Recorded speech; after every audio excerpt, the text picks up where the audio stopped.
This is certainly not the best environment for some complete treatment of the book of Job, with its delicate interplay between a divine purpose and human experience, with Job and his three friends in this ongoing conversation about what is taking place in the life of Job.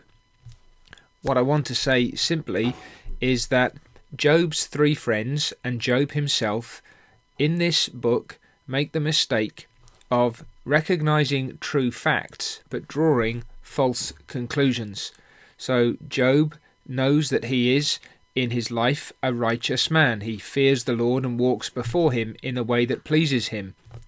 He thinks, why then am I unfairly undergoing this suffering? Job's three friends, on the other hand, when they start speaking, their assertion is that if Job is suffering in this way, then whatever he protests otherwise, he must have done something sinful, and therefore God is punishing him. And it's only when the younger man speaks at the end and then God himself makes himself known from the whirlwind that real truth begins to come to light, both in its principle and in its application. The point that I want to make then is simply this, that Job and his friends in this letter often say true things, even if we wouldn't follow them to their false conclusions. And so, for example, in a chapter like Job 7, you have the man of God saying, "My days are swifter than a weaver's shuttle and are spent without hope." He's really in a point of despair at this part of the letter. He feels the purposelessness, the emptiness, the vanity of the life that he's leading.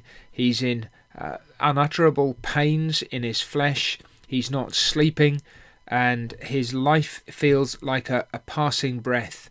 And he uses this telling phrase, "My days are swifter than a weaver's shuttle and are spent without hope." Now that may not mean a great deal to you unless you know what a weaver's shuttle is. If you see a weaver at work with an old-fashioned loom, it's a frame that opens and shuts, and in that frame are what are called the warp threads of a piece of cloth, extended at tension across the frame.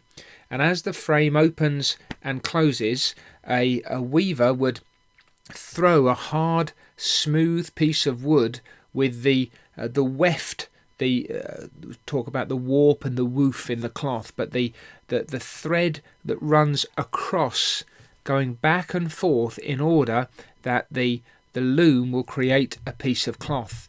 And if you've ever seen a skilled weaver doing this weaver's shuttle with the thread attached to it is whipping back and forth through the loom as it rises and falls, as it opens and shuts. And that's what Job has in mind, that this rapid, repeated passing away of time, days moving swifter than a weaver's shuttle. It's a telling illustration of the speed at which life passes, and it may be that you feel it particularly if you're still going through some of the privations that are associated with the pandemic that has swept largely across the world. Your days passing swifter than a weaver's shuttle. Now, whatever conclusions you draw from that, the image itself is a true and a telling one. Our lives are passing at a stunning pace. Days follow days follow days.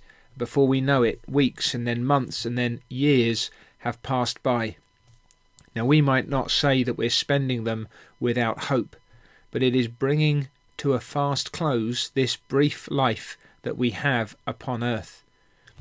There is hope now for those who trust in a Redeemer. There is a prospect of days that never end, an everlasting hope that lies before those who are trusting in the Lord Jesus Christ. In this world, time passes so swiftly, our days swifter than a weaver's shuttle, our years pass so rapidly. We are like the flower of the field, like the grass that withers and perishes. But if we're trusting in the Lord Christ, however swiftly this world may pass by, we know that there is an everlasting hope which is to come.